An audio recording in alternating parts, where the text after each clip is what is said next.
Salam sejahtera semuanya kepada para penonton tanya jawab yang berbahagia. Semoga video ini bisa memberikan pengetahuan dan edukasi kepada para penonton. Dan jangan lupa untuk like dan subscribe channel ini ya. Ya, selamat malam Acin, Piliang, silakan buka kamera. Bentar Kak. Kok bawa teman? Halo, Ya, Kak. silakan. Halo juga saudaraku. Cuman mau nanya Kak. Kemarin Iya. Kakak ada bilang bahwasanya ketika Yesus disalib itu ada saksinya ya Kak ya. Iya, banyak Siapa sekali saksinya? saksinya. Tentara Romawi, orang Yahudi, rasul-rasul, Bunda Maria, Oh gitu lebih ya. dari 1000 orang saksinya, Bang. Oh. Kita kan sepakat Allah yang Maha Kuasa menciptakan Langit dan bumi. Langit Iya, bumi. dan segala isinya. Itulah Tuhan Dan Yesus. segala isinya termasuk kita. Ya, Tuhan Yesus yang menciptakan. Begitu, Nah, betul saudaraku. Begini Kak. Yesus lahirnya di mana Kak? Tuhan Yesus ketika berkenosis 2000 tahun yang lalu, dia memang datang ke bangsa Israel sehingga Bunda Maria melahirkan di kandang domba di Bethlehem. Bethlehem. Di Bethlehem. Ya. Bethlehem itu terletak di bumi ya Kak ya? Di bumi kan? Ya, Bethlehem itu di Israel lah, di bumi lah Bang, masa di bumi. planet Mars. Di bumi. Ah. Kalau menurut logika akal sehat kita, Yesus lahirnya di bumi. Berarti dulu bumi atau dulu Yesus? Jadi gini Bang, ya, Tuhan Yesus Kristus ketika dia datang ke dunia, lahir ke dunia, bukan berarti itu awalannya Bang. Sehingga Tuhan Yesus berfirman, Yohanes 17 ayat 5, sebelum dunia ini ada, kemuliaanku sudah ada. Artinya dia sudah ada sebelum dunia ada Bang. Sebab dialah pencipta segala sesuatu. Yohanes 1 ayat 3, Kolose 1 ayat 16. Dialah yang menciptakan segala sesuatu, bumi dan langit dan segala isinya. Yohanes 8:58, Tuhan berfirman, sebelum Abraham ada, aku sudah ada. Artinya dia sudah ada Bang, sebelum dunia ini ada sudah ada dia Bang. Dialah yang menciptakan langit dan bumi ini gitu loh. Tapi ketika dia berkenosis, mengosongkan dirinya sendiri untuk datang ke dunia menjadi juru selamat, memang harus melalui proses kelahiran. Karena itu sudah dinubuatkan di perjanjian lama, di kitab para nabi dan kitab Musa. Gitu ya Bang ya. Jadi Allah itu yang datang menjadi manusia, bukan manusia jadi Allah Bang. Jangan kebalik-balik. Jadi mengenai saksi tadi, banyak ribuan saksi yang menyaksikan bahwasanya Yesus disalib. Betul. Berarti para saksi itu cuma bisa diam menengok Tuhan Yesus disalib gitu. Ya mereka mau ngomong apa karena memang itu sudah ditetapkan? Yang menetapkan? Ya, itu waktu itu kan Pak ya. Loh, bentar dulu, kotak-kotak. Dilanjut. Kamu harus tahu dulu sejarah bahwa yang menjajah bangsa Israel di zaman itu adalah orang Roma, yaitu di mana segala keputusan itu ditetapkan oleh Pontius Pilatus. Nah, apa yang ditetapkan Pontius Pilatus nggak boleh diubah siapapun, yaitu di mana orang Yahudi nggak boleh merubahnya. Nah, walaupun memang Tuhan Yesus ya menyatakan kepada Pontius Pilatus nih. Pontius Pilatus bilang gini ya. Pontius Pilatus bilang, aku bisa kok melepaskan kau dari penyaliban ini. Ya. Apa dibilang Tuhan Yesus? Di Yohanes 19 ayat 10-11. Maka kata Pilatus kepadanya, tidakkah engkau mau berbicara dengan aku? Tidakkah engkau tahu bahwa aku berkuasa untuk membebaskan engkau dan berkuasa juga untuk menyalibkan engkau? Apa jawab Tuhan Yesus? Engkau tidak punya kuasa sedikit pun atasku. Padahal Pilatus sudah bilang gini, aku punya kuasa untuk membebaskan engkau. Bilang gitu sama Tuhan Yesus. Waktu dia diadili di sidang. Apa jawab Tuhan Yesus? Engkau tidak punya kuasa atasku. Jadi memang Tuhan itu memakai Pontius Pilatus waktu itu. Ya. Nah, sehingga terjadilah penyaliban itu karena itu sudah dinubuatkan Bang. Jauh sebelum penyaliban terjadi, di kitab para nabi, kitab Musa, kitab Mazmur, kitab Salomo, itu sudah dinubuatkan bahwa Mesias memang matinya tersalib Bang.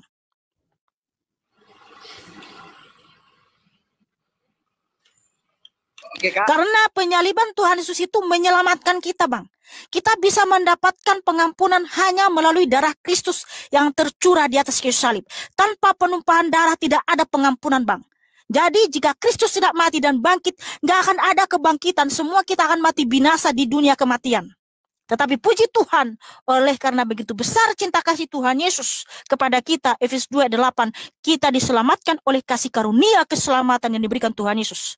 Itu bukan hasil usaha kita, jadi jangan ada yang memegahkan diri. Bersyukurlah dan berterima kasihlah kepada Tuhan Yesus, Allah yang maha baik. Oke, Kak. Yang terakhir, Kak, ya. Silakan saudaraku. Jadi pas ketika Yesus disalib, itu kan saksinya banyak. Saksinya banyak. Yang menyalib siapa, Kak? Oke, memang waktu itu yang menyalibkan itu adalah orang Farisi, orang ahli-ahli Taurat yang menghasut ya supaya Tuhan Yesus disalibkan karena Tuhan Yesus mengaku dia adalah Tuhan dan Allah. Nah, di dalam hukum Taurat, siapa yang mengaku Allah, dia akan dijatuhi hukuman mati kalau dia menghujat. Nah, mereka menganggap Tuhan Yesus ini menghujat karena mereka lihat kan Yesus Kristus itu cuma manusia, itu pandangan mereka. Tapi Tuhan Yesus tidak berdusta bahwa dia adalah Tuhan dan Allah itu sendiri, sehingga dia dijatuhi hukuman mati dan dieksekusi oleh tentara Romawi.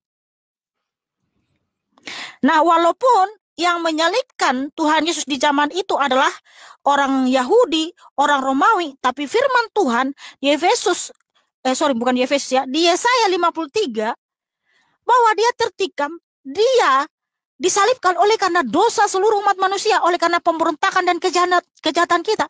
Sebab karena apa? Roma 3:23, semua manusia telah berdosa dan telah kehilangan kemuliaan Allah. Nah, walaupun saya hidup di zaman ini, Bang, saya juga ikut menyalibkan Tuhan Yesus karena saya orang berdosa. Tuhan Yesus tersalib oleh karena dosa seluruh umat manusia. Kalau ada manusia yang masih suci, Tuhan Yesus nggak mungkin datang, nggak mungkin tersalib.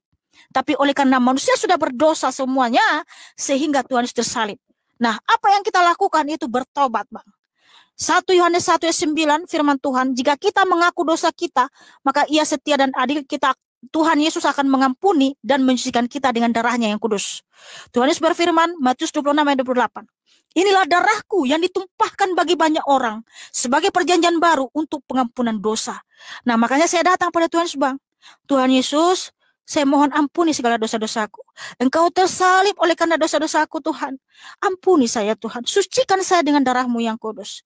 Tuhan Yesus akan mengampuni dan menyucikan kita. Dan itulah yang harus kita lakukan. Nah, seperti itu, saudaraku. Sebenarnya sih, Kak, ini terakhir kali, Kak, ya, terakhir. Sebenarnya kan yang menyalib Tuhan Yesus itu kan yang menciptakannya kan Yesus. Yang salibnya. Sebenarnya yang menciptakannya kan Yesus. Kan bisa saja Yesus itu kan menurut Kakak maha membolak-balikkan hati, berkuasa, semua apapun bisa dilakukan kan itu. Bisa aja dia membuat kaku atau bagaimana supaya eksekusi salib menyalib ini enggak terjadi gitu loh.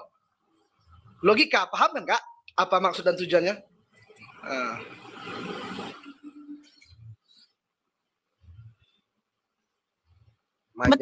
Ya. Yang pertama tadi Pontius Pilatus mengatakan, aku punya kuasa membebaskan engkau dari penyaliban. Tapi apa kata Tuhan Yesus? Dia menolak. Engkau tidak punya kuasa sedikit pun atasku. Waktu Tuhan Yesus ditangkap di Taman Getsemani, Tuhan Yesus menyatakan, kenapa kamu datang menangkap aku seperti aku ini penyamun? Padahal aku tiap hari ada di bait suci. Nah, kamu pikir aku tidak bisa menurunkan bala tentara malaikat dari surga untuk menumpas semua yang menangkap dia? Bisa Tuhan Yesus lakukan. Tapi kan tadi sudah saya jelaskan, Bang. Penyaliban itu sudah dinubuatkan. Di kitab para nabi sudah ada nubuatan penyaliban bahwa Mesias akan mati tersalib. Karena dengan cara seperti itulah kita mendapat pengampunan. Nah, kalau Tuhan Yesus dia kabur dari penyaliban, dia membuat kaku semua orang yang disalibkan itu. Yang rugi siapa? Yang rugi adalah aku dan seluruh umat manusia di dunia ini. Tidak ada pengampunan, kita akan mati binasa di dunia kematian. Tapi oleh karena begitu besar cinta kasih Tuhan Yesus, dia taat sampai mati. dengan darahnya yang kudus, dia mengampuni dosa-dosa kita. Di atas kayu salib Tuhan Yesus menyatakan, tetelestai, sudah selesai. Tuhan Yesus telah menebus kita dari dunia kematian dengan darahnya yang kudus, dengan darahnya yang mahal. Kita ditebus bukan dengan darah yang fana, tapi dengan darah yang mahal, itu darah Kristus. Haleluya. Oke Kak, terima kasih. Bang Amin juga, terima kasih. Ya, terima kasih saudaraku. God Kami bless you. berdoa supaya Bang Amin dapat hidayah, Mbak Mika dapat hidayah dari Allah Subhanahu wa taala. Saya sudah dapat Amin. hidayah. Terima kasih saudaraku. Kita Amin. sudah dapat hidayah, kita itu penghuni surga. Jadi Keren, tidak perlu kamu doakan kami, karena kami sudah penghuni Masya surga. Allah, Tuhan sudah memberikan kami sombongnya. surga. Terima kasih. Bukan sombong, karena itu tadi saya bilang kita ditebus dengan darah yang mahal, sehingga kita yang percaya itu sudah jadi penghuni surga. Ngapain kamu doakan saya? Justru saya doakan kamu, kiranya kamu mendapat hidayah dari Tuhan Yesus, yang adalah Allah yang maha baik dan sudah terbukti pengampunannya di atas kayu salib. Jadi Tuhan kami mengampuni kami itu sudah terbukti, bukan nanti. Sehingga kami melakukan kebaikan bukan lagi supaya masuk surga, tapi karena kami penghuni surga. Haleluya. Tepuk tangan untuk Tuhan Yesus yang sungguh baik. Seperti yang sudah kita saksikan bersama pada video ini, ada pertanyaan-pertanyaan yang ditanyakan kepada Mihana tentang saksi-saksi tentang penyaliban Yesus. Duluan mana antara Yesus dengan dunia ini diciptakan? Siapa yang menyalibkan Yesus? Dan juga kalau Yesus itu Tuhan, mengapa kok harus disalibkan? Kan harusnya bisa digantikan lainnya dengan kemahakuasaannya. Dan semua pertanyaan ini dijelaskan dengan sejelas-jelasnya oleh Mihana dengan menggunakan faktor sejarah dan dalil-dalil di Alkitab. Semoga penjelasan oleh Mihana ini dapat memberikan jawaban yang memuaskan dan edukasi pada kita semua. Jawabannya lihat ayat di Alkitab. Yohanes pukul 19.10. Maka kata Pilatus kepadanya, "Tidakkah engkau mau bicara dengan aku? Tidakkah engkau tahu bahwa aku berkuasa untuk membebaskan engkau, dan berkuasa juga untuk menyalibkan engkau?" Yohanes pukul 19.11. Yesus menjawab, "Engkau tidak mempunyai kuasa apapun terhadap aku, jikalau kuasa itu tidak diberikan kepadamu dari atas. Sebab itu, dia yang menyerahkan aku kepadamu, lebih besar dosanya." Roma pukul 3.23. Karena semua orang telah berbuat dosa dan telah kehilangan kemuliaan Allah. 1 Yohanes 1:9. Jika kita mengaku dosa kita, maka Ia adalah setia dan adil, sehingga Ia akan mengampuni segala dosa kita dan menyucikan kita dari segala kejahatan. Matius 26:28. Sebab inilah darahku, darah perjanjian, yang ditumpahkan bagi banyak orang untuk pengampunan dosa.